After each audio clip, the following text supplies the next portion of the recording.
Understanding Academic Articles. Welcome, I'm Dr. Fulmore, and I'll be guiding you through this session on understanding academic articles. I will talk about how to read, analyze, and critically evaluate academic articles at the doctoral level. This lecture will fundamentally transform how you approach scholarly literature, taking you from someone who simply reads articles to someone who truly understands them at a deep, analytical level that allows you to engage with the cutting edge of knowledge in your field. By the end of this session, you'll not only understand the different types of academic articles and their distinct purposes, but also possess a systematic framework for reading them efficiently and extractively, which means you'll know exactly what to look for in each type of article, how to find it quickly, and most importantly, how to use what you find to advance your own research agenda. This isn't just about reading comprehension or being able to summarize what authors say. It's about developing the sophisticated scholarly lens that will serve you throughout your entire academic career, whether you pursue a path in academia, research, or applied practice. We'll be working with 6 specific articles throughout this lecture that represent different types of scholarly work, and these aren't random selections, but rather carefully chosen exemplars that each demonstrate a particular approach to knowledge creation in management and organizational behavior. You'll see how theoretical articles like Ashforth and Miles' work build conceptual frameworks that guide research for decades, how empirical articles like Marone and colleagues study test ideas with rigorous data collection and analysis, how literature reviews like Weisman and colleagues' synthesis organize and integrate fragmented knowledge, and how editorial pieces from journal editors reveal the hidden rules and expectations of academic publishing that you need to understand to succeed in this field. Each of these articles has been selected because it exemplifies best practices in its category, and by understanding what makes them exemplary, you'll develop the ability to recognize quality scholarship when you encounter it, and more importantly, produce quality scholarship yourself. Learning objectives. Here are our 5 comprehensive learning objectives for this session, and I want you to think of these not just as goals for today, but as foundational capabilities you'll build upon throughout your entire doctoral program and subsequent academic career. First, you will learn to distinguish between different types of academic articles and understand their distinct purposes within the knowledge creation ecosystem, which is absolutely fundamental because knowing what type of article you're reading, whether it's theoretical, empirical, a literature review, or an editorial piece, completely shapes how you approach it, what you look for within its pages, what you can expect to gain from it, and how you'll use its insights in your own work. Second, you'll be able to apply a systematic, repeatable framework for reading scholarly articles efficiently and effectively, which means no more spending 3 or 4 hours on a single article, only to realize you can't remember the main points or articulate how they connect to your research questions. Instead, you'll have a clear, structured process that ensures you extract maximum value in minimum time while maintaining deep comprehension of the material. Third, you'll learn to identify the key components of each article type and understand exactly what to look for in each section, because theoretical articles have fundamentally different structures, logics, and objectives than empirical papers. Literature reviews follow yet another pattern entirely, and editorial pieces have their own unique characteristics, and knowing these patterns transforms you from someone who reads words on a page to someone who sees and understands the underlying architecture of knowledge creation in your field. Fourth, you'll develop the critical ability to evaluate the quality and relevance of articles for your own research, because not every article deserves the same level of attention. Some articles will become foundational to your work and deserve multiple careful readings. Others provide useful context and deserve a thorough but efficient reading, and still others may only require skimming or can be set aside entirely. And being able to quickly and accurately assess where an article falls on this spectrum is a crucial skill that will save you literally hundreds of hours over the course of your doctoral journey while ensuring you don't miss anything important. Fifth and finally, you'll learn to extract actionable insights from complex academic texts and translate them into concrete applications for your own research, which is where you transform from being a passive consumer of knowledge to being an active researcher who uses existing literature as a springboard for creating new knowledge, from someone who reads about theories and findings to someone who builds upon them to advance understanding in meaningful ways. Why article literacy matters. As doctoral students embarking on this intellectual journey, you're entering a world where academic articles represent the primary currency of knowledge exchange. And this represents a fundamental shift from undergraduate or even master's level work, where carefully curated textbooks might suffice to provide the knowledge you need. At the doctoral level, you must engage directly with the cutting edge of knowledge creation, and that cutting edge lives not in textbooks that synthesize accepted knowledge, but in academic journals, where researchers debate, test, and advance the boundaries of what we know. The reality I need you to understand is both sobering and motivating. Throughout your doctoral program, you will read hundreds of academic articles, and if you approach each one without a systematic framework, which is exactly what we're building together today, you'll find yourself overwhelmed by the sheer volume of reading, inefficient in your reading practices, unable to synthesize the vast amount of information you encounter into coherent understanding, and most problematically, unable to identify how different pieces of knowledge connect to form the larger picture of your field. But here's the transformative opportunity that most doctoral students completely miss in their early years. Mastering article literacy doesn't just make you a better student who can complete coursework more efficiently or write better seminar papers. It fundamentally transforms you into a better researcher who can identify meaningful gaps in existing knowledge, a better scholar who can contribute substantively to theoretical conversations, and ultimately a better contributor to your field who can advance human understanding in ways that matter. Let me give you a concrete example that perfectly illustrates this transformation and its impact. Ashforth and Mayall's 1989 theoretical piece on social identity theory in organizations, which is one of the 6 articles we'll examine in detail today, has been cited over 8,000 times and continues to influence research 3 decades after its publication, fundamentally reshaping how we understand organizational behavior, employee identity, and workplace dynamics. The authors didn't achieve this extraordinary impact by simply summarizing what others had said about social identity or by merely reviewing existing organizational theories. They created an entirely new lens through which researchers could examine organizational phenomena, brilliantly translating psychological theory into organizational contexts in a way that opened up entirely new research streams that continue to generate insights today. When you truly understand how academic articles work, when you can see beneath the surface to understand the moves authors make and why they make them, you don't just read about knowledge creation as a passive observer. You become capable of creating knowledge yourself, of making contributions that advance your field in meaningful ways. The knowledge creation ecosystem. Academic articles don't exist in isolation, but rather function within a complex, interconnected ecosystem of knowledge creation, where each type of article serves a specific and essential function. Much like different organisms in a biological ecosystem, play distinct but interdependent roles that sustain the whole system. Think of theoretical articles like Ashforth and Mayall's groundbreaking work on social identity in organizations as the architects of our field. They don't test hypotheses with data or conduct experiments in laboratories or field settings, but instead they build the conceptual frameworks and theoretical structures that provide the blueprints for decades of subsequent research, carefully defining concepts, establishing relationships between constructs, creating the theoretical language we use to understand phenomena, and generating the propositions and predictions that empirical researchers will spend years testing and refining. Empirical studies, like Marone and colleagues' research on coaching behaviors that we'll examine in detail today, function as the builders in this ecosystem.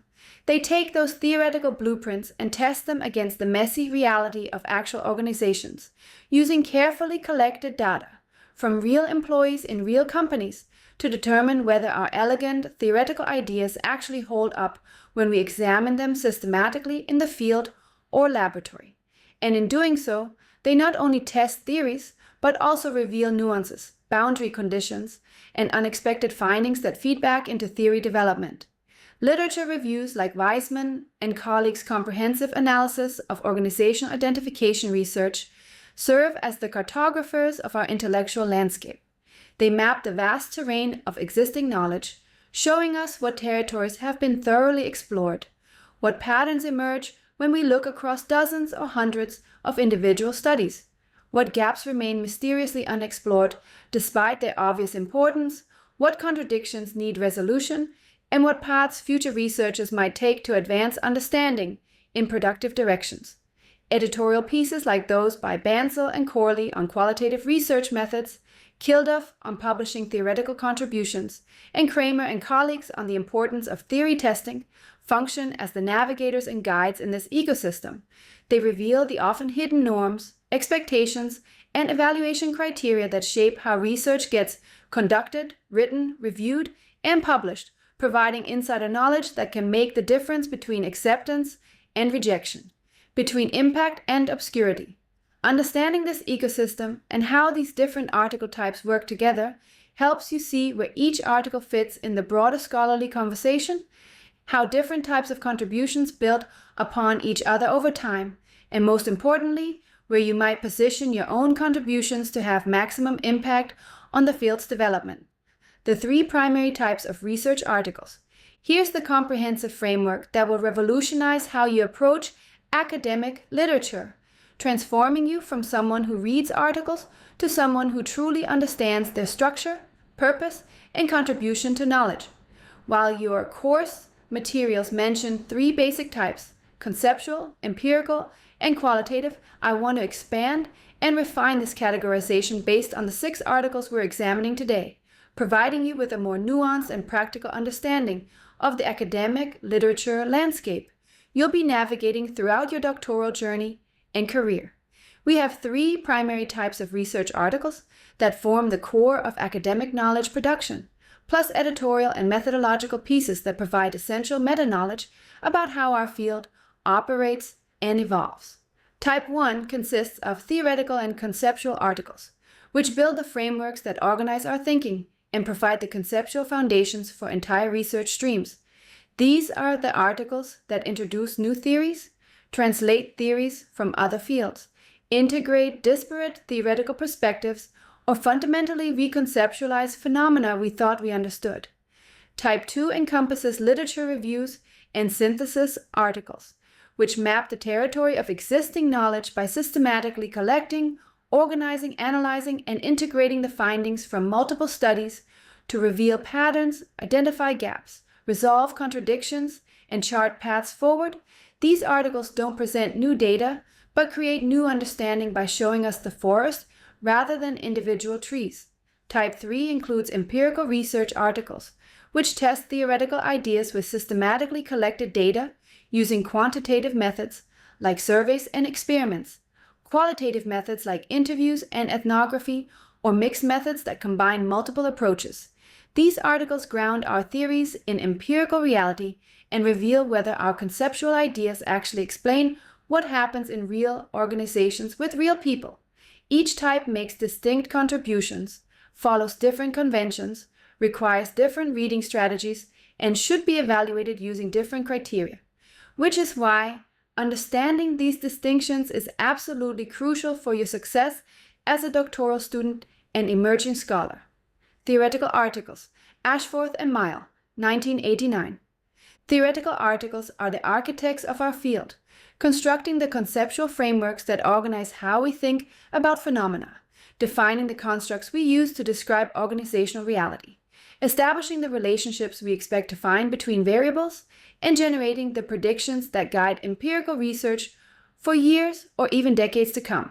They don't test hypotheses with data from surveys or experiments. Instead, they build conceptual structures through careful reasoning, logical argumentation, and creative synthesis, often drawing insights from other disciplines, integrating previously disconnected ideas, or viewing familiar phenomena through entirely new theoretical lenses. Let's examine our exemplar in detail. Ashforth and Mayle's 1989 article, Social Identity Theory and the Organization, published in the Academy of Management Review, which demonstrates everything a masterful theoretical article should accomplish, and has become one of the most influential pieces in organizational behavior, with over 8,000 citations. What makes this article so powerful and enduring is how the authors took social identity theory, which had been developed in social psychology to understand intergroup relations and individual identity processes, and systematically, carefully, and creatively applied it to organizational contexts in ways that opened up entirely new avenues for understanding workplace behavior. They began by establishing a clear problem that needed solving: organizational identification. How and why employees come to see themselves as part of their organizations was poorly understood, often confused with related but distinct concepts like organizational commitment or person-organization fit, and lacked a strong theoretical foundation that could generate testable predictions and guide systematic research. They then introduced social identity theory with remarkable clarity, defining organizational identification as the perception of oneness with or belongingness to some human aggregate, distinguishing it carefully from other forms of attachment, and explaining the psychological processes through which people come to define themselves in terms of their organizational memberships. But here's where their contribution becomes truly exceptional. They didn't just say this theory from psychology might be useful for understanding organizations and leave it at that, which is what mediocre theoretical articles do. Instead, they methodically, systematically worked through the antecedents of organizational identification, explaining what factors make identification more or less likely to occur, the consequences of identification for individual behavior, and organizational outcomes, and then applied this framework to 3 specific organizational phenomena that had puzzled researchers: socialization processes and how newcomers become insiders, role conflict and how people manage multiple competing identities, and intergroup relations within and between organizations. Each application generated specific, testable propositions that subsequent researchers could examine empirically, creating a research agenda that continues to generate studies today. When you read theoretical articles like this one, look for 4 key features that distinguish excellent theoretical contributions from mediocre ones. First, clear conceptual definitions that precisely specify what constructs mean and how they differ from related concepts. Second, logical argumentation, where each point builds systematically on the previous ones to create a coherent theoretical structure. Third, systematic application that shows how the theory explains multiple phenomena or contexts, demonstrating its scope and utility. And fourth, specific research implications including testable propositions, boundary conditions, and directions for future research that other scholars can pursue. Literature reviews, Weisman et al., 2023. If theoretical articles are the architects of our field, then literature reviews are the master cartographers, creating comprehensive maps of our intellectual landscape that show researchers where we've been, where we are, and where we might go next in our quest to understand organizational phenomena. Literature reviews serve an absolutely essential function in knowledge creation by taking the hundreds or thousands of individual studies that have been conducted on a topic, each offering a small piece of the puzzle, and synthesizing them into coherent patterns that reveal the bigger picture, identify what we know with confidence, expose what remains uncertain or contradictory, and highlight the gaps that future research should address. Weisman and colleagues, 2023 review, Antecedents of Organizational Identification, a review and agenda for future research, exemplifies sophisticated literature synthesis at its finest, demonstrating how a great review doesn't just summarize what others have found, but creates entirely new understanding through analytical integration. The authors identified a critical problem that was hindering progress in the field. Research on organizational identification antecedents had developed in silos across 4 separate categories: organizational characteristics like prestige and distinctiveness, managerial policies like socialization and communication practices, interpersonal interactions like supervisor support and team dynamics, and personal attributes like personality and values. But these streams of research weren't talking to each other, leading to fragmentation, redundancy, missed opportunities for integration, and an inability to see how different factors might work together to influence identification. Their methodological approach deserves careful attention because it shows the rigor required for high-quality literature reviews. They conducted a comprehensive systematic literature search focusing specifically on published empirical studies of organizational identification, using clear inclusion and exclusion criteria, and documenting their search process so others could replicate or extend it.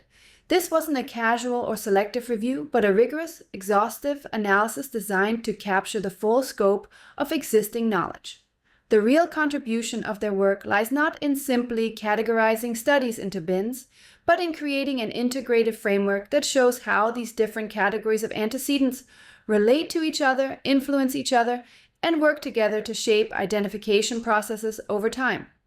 They organized literally hundreds of studies into 4 coherent categories, but more importantly, they identified patterns within each category, noted inconsistencies and contradictions that need resolution, proposed theoretical explanations for conflicting findings, and showed how factors from different categories might interact in complex ways that individual studies couldn't reveal.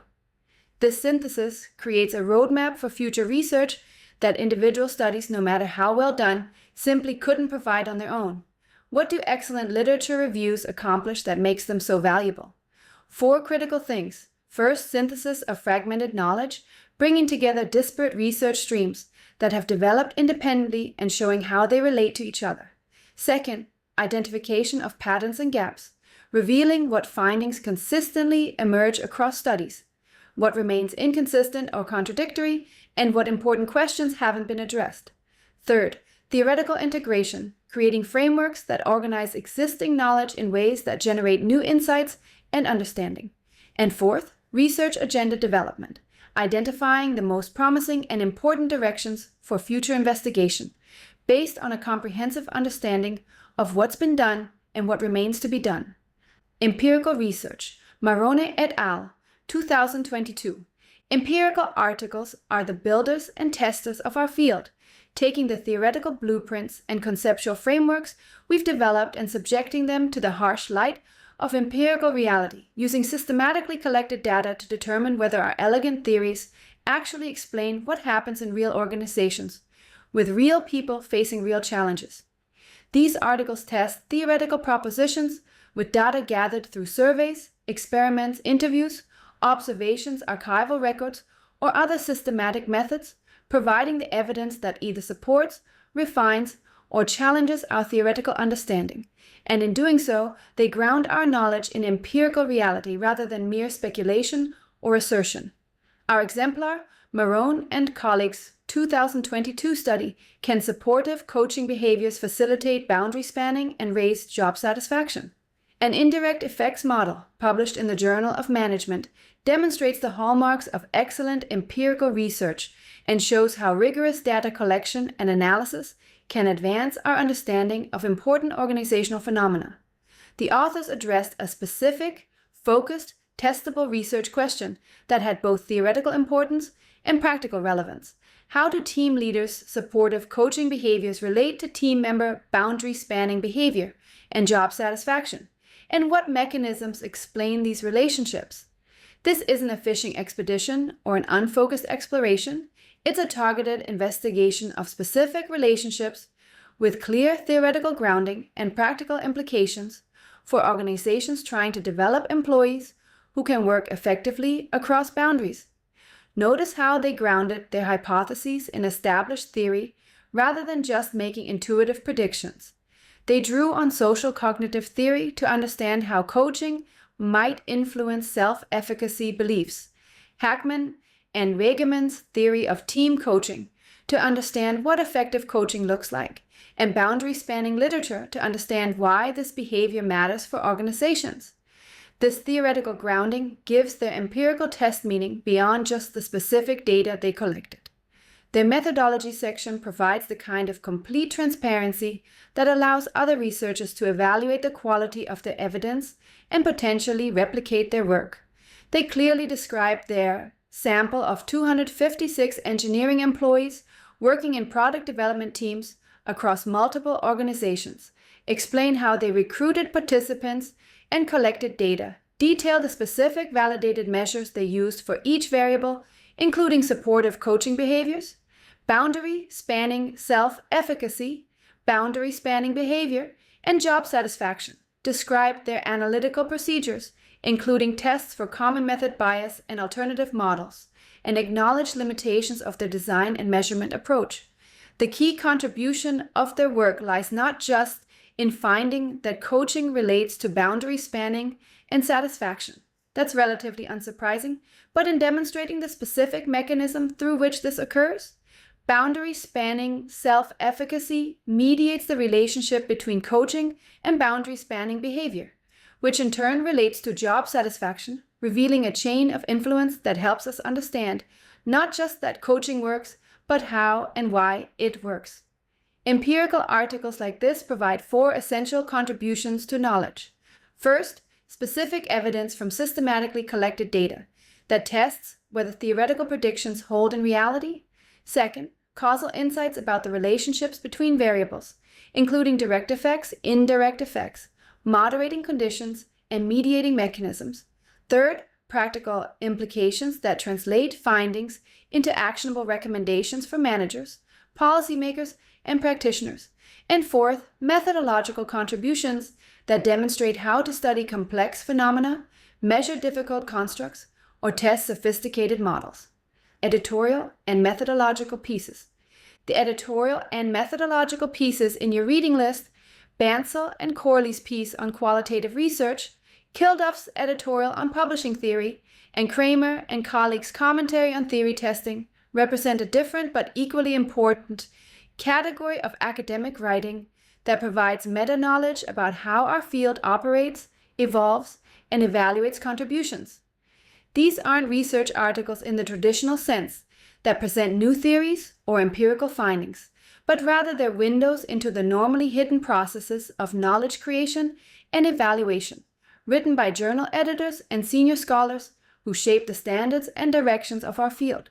Understanding these pieces is absolutely crucial for doctoral students because they reveal the unwritten rules, implicit expectations, and evaluation criteria that determine what gets published, what gets cited, what has impact, and ultimately what counts as a contribution to knowledge in our field.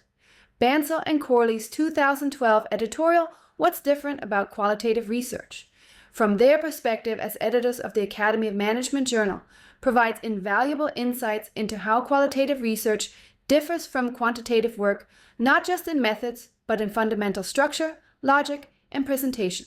They explain that qualitative papers build theory inductively from rich data rather than testing theory deductively, and this fundamental difference requires completely different structural approaches to writing and presentation. Qualitative papers have what they call a short, multi-purpose front end, where the introduction, literature review, and method sections are condensed because the theoretical contribution hasn't emerged yet, but a long, robust back end where the findings and discussion sections expand dramatically because that's where the theoretical contribution emerges from the data through careful analysis and interpretation. Kilduff's 2006 editorial publishing theory in the Academy of Management Review provides crucial guidance on developing theoretical contributions that will pass the high bar for publication in top journals, emphasizing that good theory papers must offer big ideas that change how we think about phenomena, not just incremental adjustments to existing theories, and require extensive development before submission, including multiple rounds of revision, feedback from colleagues, presentation at conferences, and careful crafting of the argument. His advice to give your ideas structure through clear organizing frameworks and critique and revise through multiple iterations reflects the reality that theoretical development is an iterative, time-intensive process that can't be rushed, and his insights into what reviewers look for: originality, utility, clarity of argument, and logical consistency provide a roadmap for developing theoretical contributions that will be taken seriously by the field. Kramer and colleagues' 2023 editorial, What Does It Mean to Test Theory? From the New Journal of Management Scientific Reports addresses a critical tension in our field: the balance between theoretical novelty, which journals increasingly demand, and rigorous theory testing, which science requires for cumulative knowledge building. They argue persuasively that management research has become too focused on fresh and novel contributions at the expense of rigorous replication and theory testing, leading to a proliferation of new theories and constructs without adequate testing of existing ones, creating a situation where we have many theories, but little confidence in which ones actually work. Understanding these editorial perspectives matters enormously for doctoral students because they reveal how the academic game is actually played, what editors and reviewers look for when evaluating manuscripts, what mistakes to avoid, what standards to meet, and how to position your work for maximum impact and likelihood of publication. The strategic reading framework. Now that you understand the different types of articles and their distinct roles in knowledge creation, let's develop your systematic approach to reading them efficiently and effectively. Because understanding article types is only valuable if you can translate that understanding into concrete reading strategies that save time while maximizing comprehension and retention. This strategic reading framework I'm about to share with you has been refined over years of experience and will fundamentally change how you approach academic literature, transforming you from someone who starts at the beginning of an article and reads straight through to the end, often getting lost in details and missing the forest for the trees, to someone who reads strategically, knowing exactly what to look for, where to find it, and how to extract maximum value in minimum time. Before diving into any article, and I mean any article, whether it's for a class, your comprehensive exams, or your dissertation research, you must spend 5 minutes on what I call strategic assessment, a pre-reading phase that's absolutely crucial for efficient reading, but that most doctoral students skip to their detriment. First, identify the article type by looking at the journal it's published in, the abstract's content, and the overall structure. Is this theoretical, empirical, a literature review, or an editorial piece? The journal itself often gives you strong clues. Academy of Management Review publishes exclusively theoretical articles. Academy of Management Journal publishes empirical work. Journal of Management publishes both, but labels them clearly. And Academy of Management Annals publishes reviews. Second, check the publication date because this tells you whether you're reading recent work that builds on established foundations or foundational work that established those foundations. A 2023 article on organizational identification assumes readers know Ashworth and Mayall's 1989 piece, while that 1989 piece had to establish everything from scratch. Third, scan the abstract for key elements, spending 2 minutes to identify the research question or theoretical puzzle being addressed, the methodology if it's empirical including sample size and analytical approach, the main contribution or findings, and any boundary, conditions, or limitations mentioned up front. Fourth, review the reference list for 30 seconds to see who they cite most frequently, which reveals their theoretical foundations and the scholarly conversation they're joining. If they cite Ashworth and Mayall repeatedly, you know this is about organizational identification. If they cite Bandura frequently, expect social cognitive theory. If they cite March and Simon, expect behavioral theory of the firm. Fifth, check the author information and acknowledgments, which might seem trivial, but actually tells you a lot. Who are these authors? What institutions are they from? Who funded this research? Who did they thank for feedback? This information helps you understand the context and potential perspectives shaping the work. Let me demonstrate this with Maroney and colleagues' article. Journal of Management tells us this is likely empirical. 2022 publication date means recent work building on established theory. The abstract mentions field sample of 256 engineering employees, an indirect effects model confirming quantitative empirical research. The references include heavy citations to social cognitive theory and coaching literature revealing their theoretical foundations, and the author affiliations show a mix of business school and psychology department researchers suggesting interdisciplinary perspectives. In 5 minutes, before reading a single page of the actual article, you know exactly what you're dealing with and can adjust your reading strategy accordingly. The Empirical Article Roadmap. For empirical articles like Marone and colleagues' study on coaching and boundary spanning, I want you to follow this 3-phase sequence that I call the Empirical Article Roadmap, which ensures you extract all essential information while avoiding getting bogged down in technical details that may not be relevant to your needs. Phase 1 is orientation, which should take no more than 10 minutes and gives you the big picture understanding of what the authors did and what they found before you dive into details. Start by reading the abstract completely and carefully, as it contains the condensed essence of the entire article, including the research question, theoretical foundation, methodology, key findings, and implications. Next, read the introduction section to understand the research question in more depth and why it matters both theoretically and practically. Pay special attention to the opening paragraphs, where authors establish the importance of their topic, and the final paragraphs where they preview their contribution. Then scan, don't read deeply yet, just scan, the discussion section to understand the key findings and their implications, looking for statements like, "Our results show," "We found that," "Contrary to expectations," or "This suggests that," which signal important findings and interpretations. Finally, review the limitation section, usually found near the end of the discussion, to understand the boundaries of what the study can and cannot claim, which is crucial for evaluating the strength and generalizability of the findings. Phase 2 is your deep dive, taking 20 to 30 minutes depending on the article's complexity and relevance to your work, where you systematically work through the article's core content to understand the theoretical logic, methodological choices, and empirical evidence. Begin by studying the literature review and theory development sections to understand the theoretical foundation underlying the research. How do the authors build their argument? What theories do they draw upon? What gaps do they identify? And how do they justify their predictions? Next, examine the hypotheses or researcher questions carefully, as these are the study's core predictions that everything else revolves around. Understand not just what the hypotheses predict, but why, based on the theoretical logic, these predictions make sense. Then review the methodology section to understand how they tested their ideas, including the research context and why it's appropriate for testing their theory, the sample characteristics, and whether they limit generalizability, the measures used for each construct, and whether they're valid and reliable, the analytical procedures, and whether they match the research questions, and any controls or alternative explanations considered.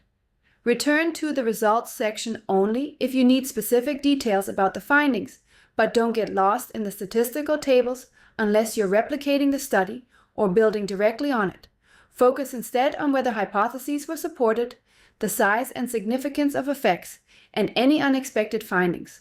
Finally, focus on the discussion section's interpretation of results, where authors translate their statistical findings into theoretical and practical meaning, explain surprising results, acknowledge limitations, and suggest future research directions. Phase 3 is critical evaluation, taking about 10 minutes, where you step back from the article's details to assess its quality, contribution, and relevance to your own work. Assess the alignment between the research questions, methodology, and conclusions. Do the methods actually test what the authors claim to test? Do the conclusions follow logically from the results? Are alternative explanations adequately addressed? Consider the practical and theoretical implications. What does this study add to our theoretical understanding?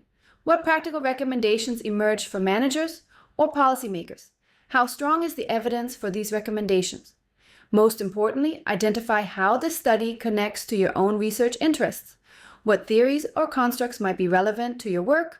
What methodological approaches could you adapt? What gaps or limitations could your research address? What future research directions align with your interests? Applying this roadmap to Marin and colleagues. Their research question focuses on how supportive coaching relates to boundary-spanning behavior and satisfaction. Their theoretical foundation draws primarily on social cognitive theory, with self-efficacy as a key mechanism. Their methodology uses survey data from 256 engineers in product development teams with validated measures and appropriate controls. Their key finding shows that boundary spanning. Self-efficacy mediates the coaching behavior relationship, which then influences satisfaction, revealing not just that coaching works, but how it works through building confidence in boundary-spanning abilities. Navigating theoretical contributions. Theoretical articles like Ashforth and Mayall's social identity piece require a fundamentally different reading strategy than empirical articles because you're not looking for data, methods, or statistical results. Instead, you're tracing conceptual logic, understanding definitional precision, evaluating argumentative coherence, and assessing the scope and utility of the theoretical framework being proposed. Phase 1 is conceptual mapping, taking about 15 minutes, where you identify and understand the core theoretical architecture of the article. Begin by identifying the core theoretical framework being proposed or applied. Is this a new theory being introduced? An existing theory being extended or refined? A theory being translated from another discipline, or multiple theories being integrated? Understand the key definitions and concepts, paying careful attention to how authors define their central constructs and distinguish them from related concepts. In Ashforth and Mail, for instance, understanding how organizational identification differs from commitment, internalization, and compliance is absolutely crucial for grasping their contribution. Trace the logical flow of the argument from beginning to end, understanding how each section builds on the previous one to create a coherent theoretical structure. Good theoretical articles have a clear logical progression where each point follows necessarily from what came before, building toward inevitable conclusions. Create a concept map or outline as you read, showing how different concepts relate to each other, what causes what moderates or mediates relationships, and what boundary conditions apply. This visual representation helps you see the theoretical architecture rather than just reading about it. Phase 2 is application analysis, taking about 20 minutes, where you examine how the theory applies to specific phenomena and what it helps us understand that we couldn't understand before. Examine carefully how the theory applies to specific organizational phenomena. Good theoretical articles don't just present abstract frameworks, but show how those frameworks illuminate real organizational issues, problems, or puzzles. Identify the propositions or predictions the theory generates, which may be formally stated as numbered propositions or embedded in the text as theoretical predictions.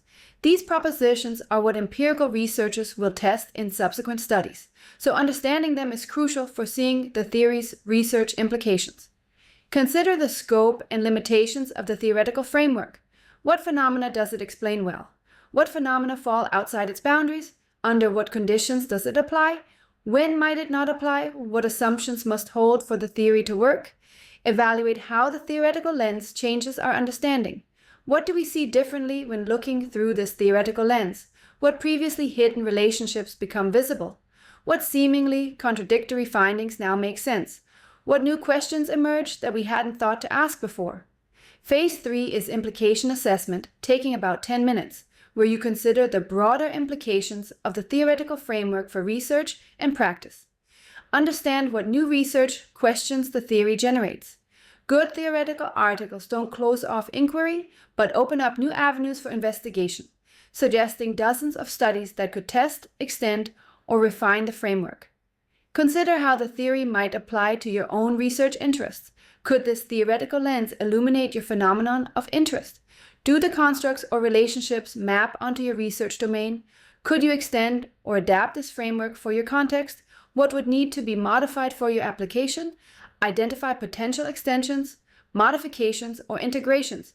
Where could this theory be pushed further? What boundary conditions need exploration? How might it integrate with other theoretical perspectives?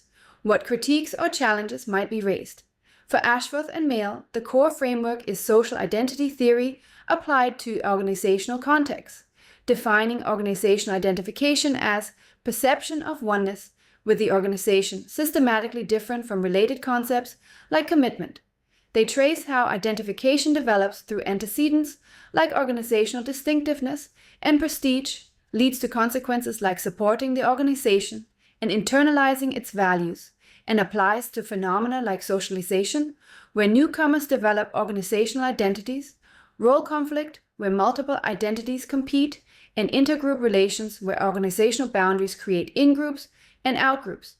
The theoretical lens transforms how we see employee-organization relationships, shifting from transactional exchanges to identity-based connections, generating hundreds of subsequent studies on when, how, and why employees identify with their organizations, extracting value from literature reviews. Literature reviews like Weisman and colleagues' comprehensive analysis serve as knowledge maps that require yet another distinct reading strategy, one that focuses on pattern recognition, gap identification, and understanding the overall landscape of research rather than the details of individual studies, because the value of a review lies not in its parts, but in the integrated whole it creates. Phase 1 is framework understanding, taking about 10 minutes, where you grasp the organizing logic that structures the review and makes sense of potentially hundreds of individual studies. Start by identifying the organizing framework or categorization scheme the authors use to structure their review. How do they group studies? What logic underlies their categories? Why did they choose this particular organization over other possibilities? Understanding this framework is crucial because it shapes everything else in the review and reveals the author's perspective on how the literature fits together. Understand the scope and boundaries of the review, including what's included and what's excluded and why. What databases did they search? What keywords did they use? What time period did they cover? What types of studies did they include or exclude? What quality criteria did they apply? These decisions fundamentally shape what the review can and cannot tell us about the state of knowledge. Note the methodology used to select and analyze studies, as the best reviews use systematic, transparent, replicable procedures rather than cherry-picking studies that support a particular perspective. Look for clear documentation of search strategies, inclusion criteria, coding procedures, and analytical approaches. Examine how the authors handle contradictory findings or inconsistencies in the literature, as this reveals the sophistication of their synthesis. Do they simply note contradictions, or do they propose explanations? Do they identify moderators that might explain different findings? Do they suggest methodological reasons for inconsistencies? Phase 2 is pattern recognition, taking about 25 minutes and representing your longest investment in the review, where you systematically work through each section to understand what patterns emerge across studies. Examine each major category or theme in the review, understanding not just what studies found, but what patterns emerge when you look across studies, what findings appear consistently, what relationships prove robust, what effects emerge regardless of context, method, or sample. Identify the key findings and patterns within each area, paying attention to effect sizes, not just statistical significance, to boundary conditions that limit when findings apply, to methodological variations that produce different results, and to theoretical mechanisms that explain why effects occur. Note carefully the gaps and inconsistencies the authors identify, as these represent opportunities for future research. What questions have not been asked? What populations have not been studied? What methods have not been applied? What theoretical perspectives have not been considered? What practical problems have not been addressed? Track how knowledge has evolved over time within each area. Are newer studies finding different results than older ones? Have methods become more sophisticated? Have theoretical explanations become more nuanced? Has the focus of research shifted? And if so, why? Phase 3 is future direction planning, taking about 10 minutes, where you consider how the review's findings and gaps relate to your own research agenda. Review the research agenda and future directions the authors propose, evaluating whether these suggestions follow logically from their analysis, whether they address the most important gaps, whether they're feasible given current methods and access to data, and whether they would significantly advance understanding if pursued. Consider how the identified gaps relate to your own interests and expertise. Which gaps align with your research questions? Which gaps could you realistically address given your resources and skills? Which gaps would make the most significant contribution if filled?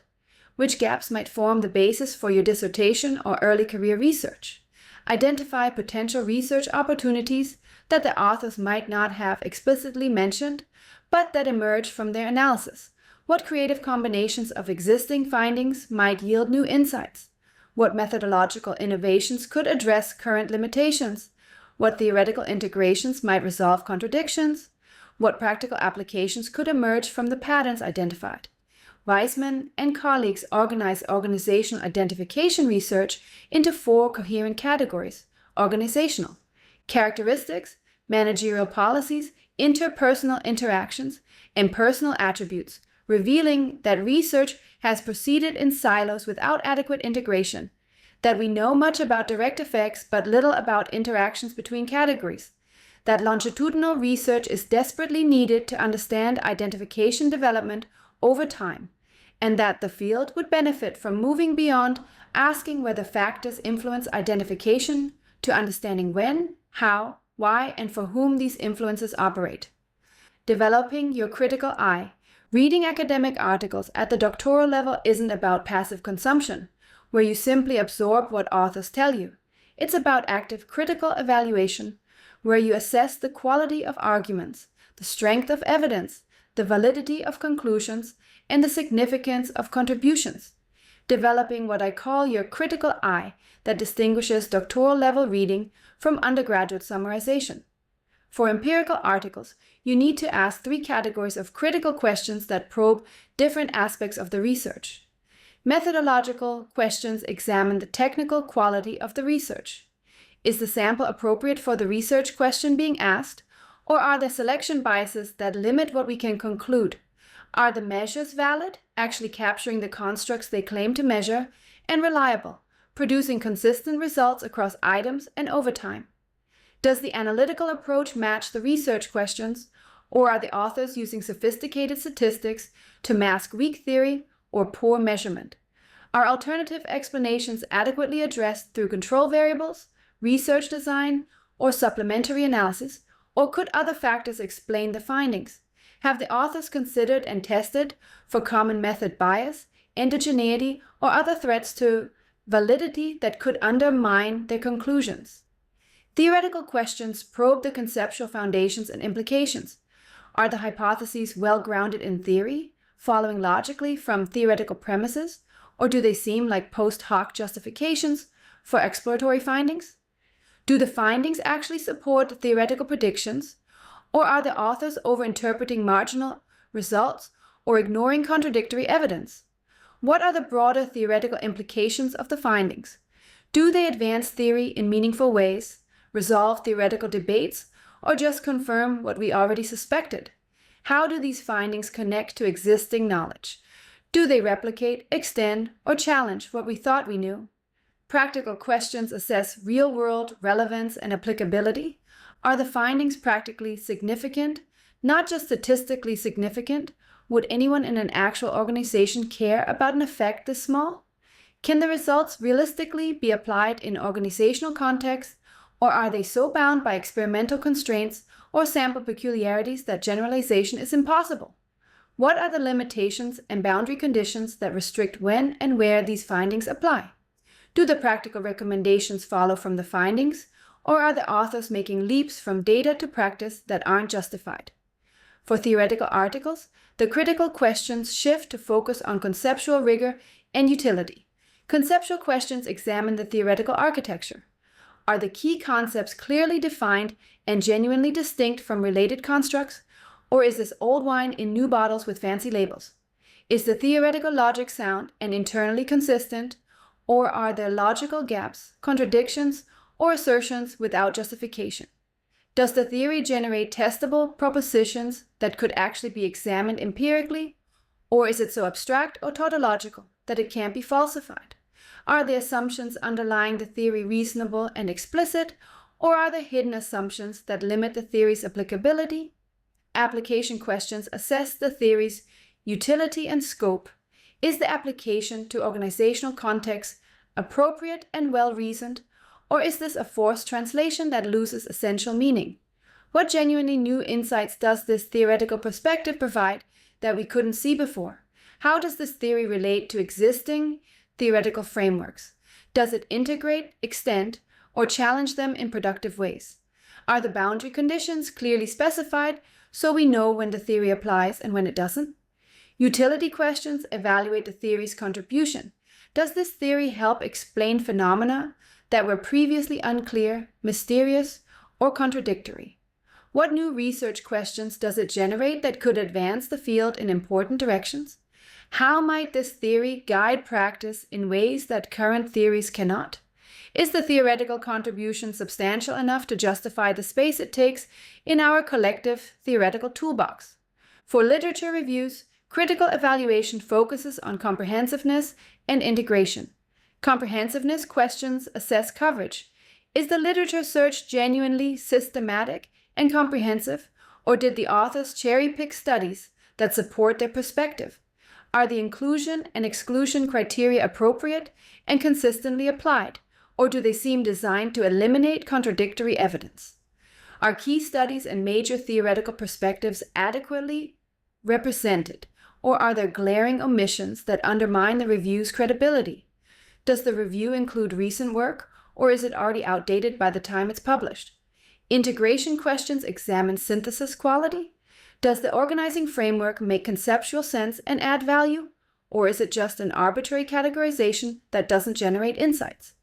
Are the patterns and themes well supported by evidence from multiple studies, or are the authors overgeneralizing from limited data? Do the conclusions follow logically from the evidence presented, or are there interpretive leaps that aren't justified? How well do the authors handle contradictory findings?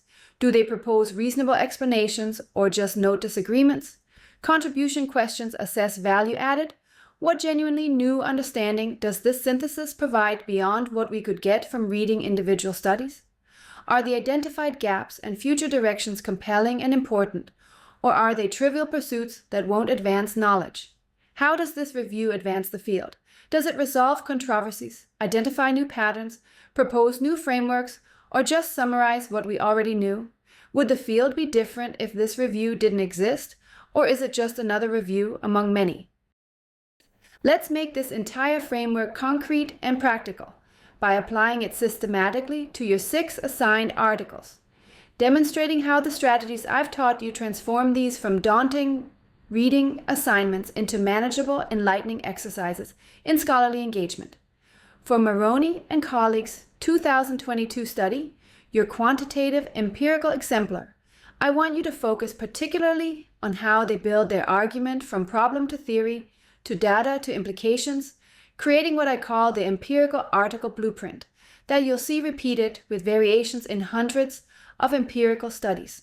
They start with a practical problem that matters to real organizations. Companies desperately need employees who can span boundaries, working across departmental silos, organizational boundaries, and functional divisions to integrate knowledge and coordinate action. But we don't really understand how leaders can develop this crucial boundary-spanning capability in their team members. Notice how they ground their hypotheses not in intuition or anecdotes, but in established theory. Specifically, social cognitive theory's ideas about self-efficacy and behavioral modeling, combined with team coaching literature's insights about supportive leadership behaviors. They then test these theoretical predictions with real data from real employees, 256 engineers and product development teams, using validated measures and sophisticated analytical techniques, including structural equation modeling, to test their indirect effects model. But here's what makes this article exemplary. They don't just report statistical results and move on. They translate these findings into meaningful insights about how coaching works, explaining that supportive coaching builds employees' confidence in their boundary-spanning abilities, self-efficacy, which then leads to actual boundary-spanning behavior, which in turn enhances job satisfaction. The practical implications are clear and actionable. Managers who want to develop boundary spanners should focus on building confidence through supportive coaching rather than just telling employees to work across boundaries. For Weisman and colleagues' 2023 review, your literature review exemplar, notice how they don't just summarize what 200+ studies found about organizational identification, but create an integrative framework that organizes decades of fragmented research into coherent patterns. They identify a crucial problem. Research on what causes employees to identify with their organizations has proliferated across multiple disciplines and journals, creating a vast but disconnected body of knowledge where researchers in different areas keep reinventing the wheel because they don't know what others have found. Their systematic methodology, searching multiple databases, using clear inclusion criteria, coding studies systematically, ensures comprehensive coverage rather than selective cherry picking. But the real contribution lies in their analytical integration. They don't just say, these studies looked at organizational characteristics, these at managerial policies. They identify patterns within categories, contradictions that need resolution, and most importantly, connections between categories that individual studies couldn't see. They reveal, for instance, that organizational characteristics like prestige might only lead to identification when combined with managerial policies that make that prestige salient to employees, or that personal attributes might moderate how employees respond to interpersonal interactions. Their research agenda doesn't just list random future studies, but systematically identifies the most pressing gaps. We need longitudinal research to understand how identification develops over time, multi-level research to understand how individual and organizational factors interact, and cross-cultural research to understand boundary conditions. For Ashforth and Mayall's 1989 article, Your Theoretical Exemplar, observe how they execute what I call systematic theory translation, taking social identity theory from social psychology and carefully, methodically adapting it to organizational context without losing its essential insights or violating its core assumptions. They don't just assert that organizations are like other social groups, they carefully work through the similarities and differences, showing how organizational contexts create unique identity dynamics while still following basic social identity processes. Their definitions are precise and distinctive.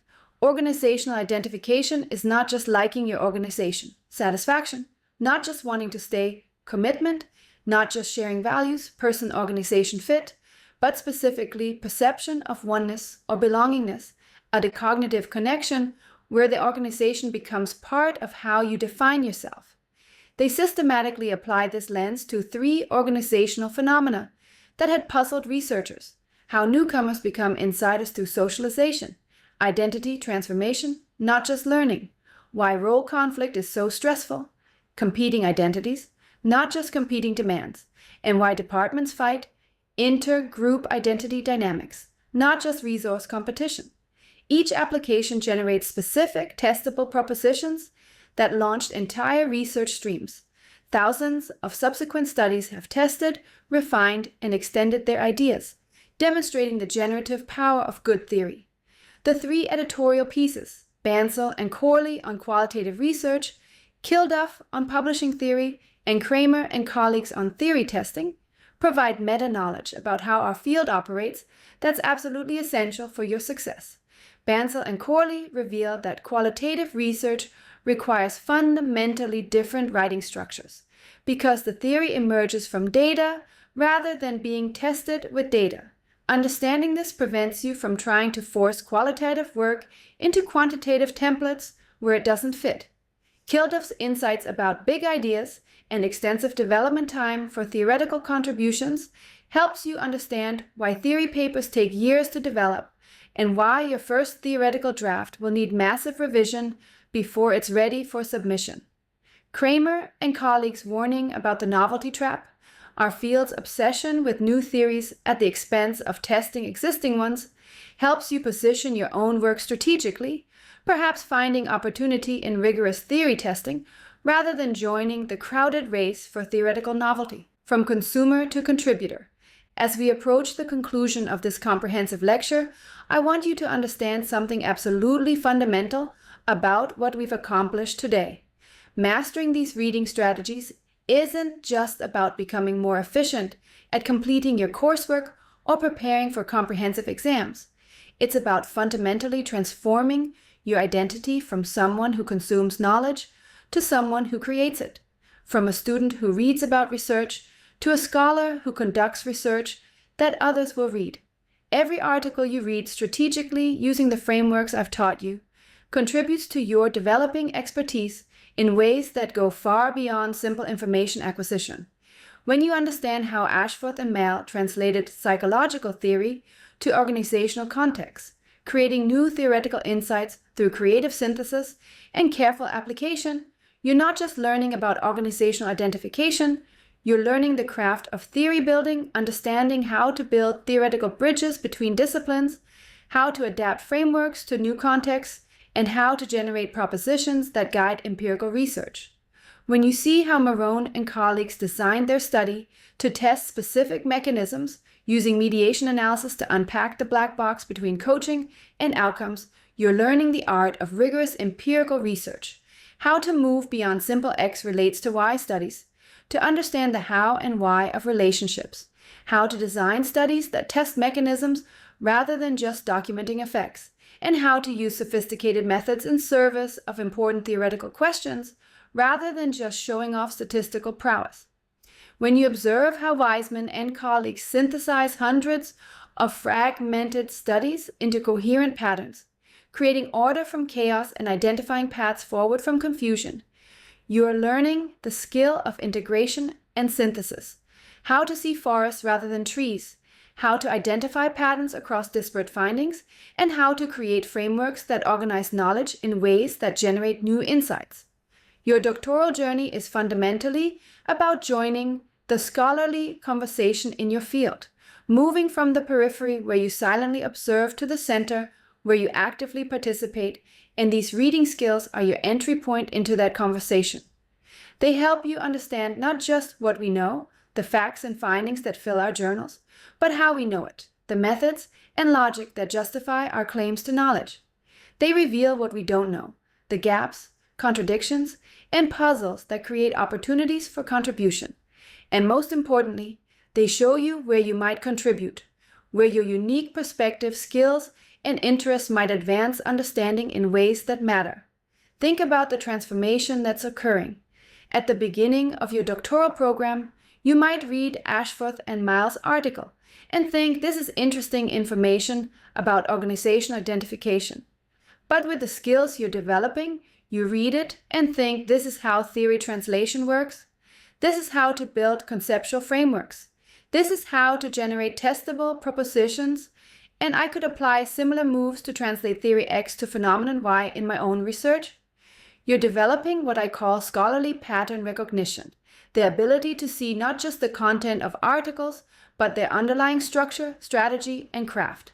This transformation from consumer to contributor doesn't happen overnight. It's a gradual process that unfolds across your doctoral program as you read more articles, write your own papers, receive feedback, revise, and try again. But it begins with approaching each article not as a passive recipient of information, but as an active analyst of scholarly craft, constantly asking not just what does this say, but how does this work, and what can I learn about the craft of research from this example? Key takeaways. As we conclude this comprehensive journey through academic article literacy, let me crystallize the essential takeaways that you should carry forward from today's session into your ongoing doctoral work and scholarly development. You now possess 4 critical capabilities that fundamentally change how you'll engage with academic literature for the rest of your career. First, you have a clear, nuanced typology of academic articles and understand their distinct purposes within the knowledge creation ecosystem. You know that theoretical articles build frameworks that organize our thinking for decades. Empirical articles test those frameworks against messy organizational reality. Literature reviews map the landscape of knowledge to reveal patterns and gaps, and editorial pieces reveal the hidden norms and expectations that shape scholarly work. This understanding means you'll never again approach all articles the same way, trying to read a theory piece like an empirical study or vice versa. Instead, you'll immediately recognize what type of article you're facing and adjust your expectations and strategies accordingly. Second, you've learned systematic reading strategies specifically tailored to each article type, moving beyond the inefficient start at the beginning and read to the end approach that wastes time and misses key insights. You know to spend 5 minutes on strategic assessment before diving in, to follow the 3-phase empirical roadmap for quantitative studies, to trace conceptual logic in theoretical pieces, to focus on patterns and gaps in literature reviews, and to extract meta-knowledge from editorial pieces. These aren't just tips or tricks, but systematic approaches grounded in understanding how different types of articles are constructed and what they're trying to accomplish. Third, you've developed critical evaluation skills that transform you from a passive recipient of published wisdom to an active evaluator of scholarly quality. You know what questions to ask about methodology, theory, and practical implications in empirical work, how to assess conceptual clarity, logical consistency, and theoretical utility in conceptual pieces, and how to evaluate comprehensiveness, integration quality, and contribution in reviews. This critical eye means you'll no longer assume that everything published in top journals is beyond question. You'll recognize that even exemplary articles have limitations, that reasonable scholars can disagree about interpretations, and that identifying weaknesses in existing work creates opportunities for your own contributions. Fourth, you've gained practical experience applying these frameworks to real articles that exemplify best practices in their categories, seeing how abstract principles translate into concrete reading practices. You've seen how Marone and colleagues built an empirical argument from problem to theory to data to implications, how Weisman and colleagues synthesize fragmented literature into coherent patterns, how Ashforth and Mail translate theory across disciplinary boundaries, and how editorial pieces reveal the hidden curriculum of academic publishing. These exemplars provide templates you can use to recognize quality in other articles and models you can follow in your own writing. Remember that becoming an expert reader of academic literature is an ongoing developmental process, not a destination you reach and then stop. Every article you read strategically adds to your pattern recognition abilities, deepens your understanding of research craft, and builds your repertoire of scholarly moves. Be patient with yourself as you practice these strategies. You won't master them immediately, and you'll sometimes find yourself slipping back into old inefficient reading habits.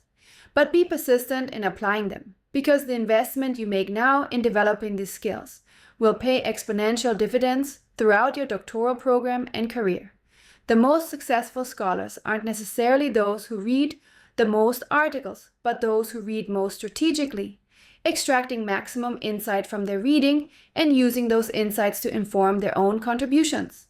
The transformation from novice to expert reader doesn't happen overnight, but it does happen, and it begins with deliberate practice using the frameworks we've explored today. Thank you for your engagement with this material. References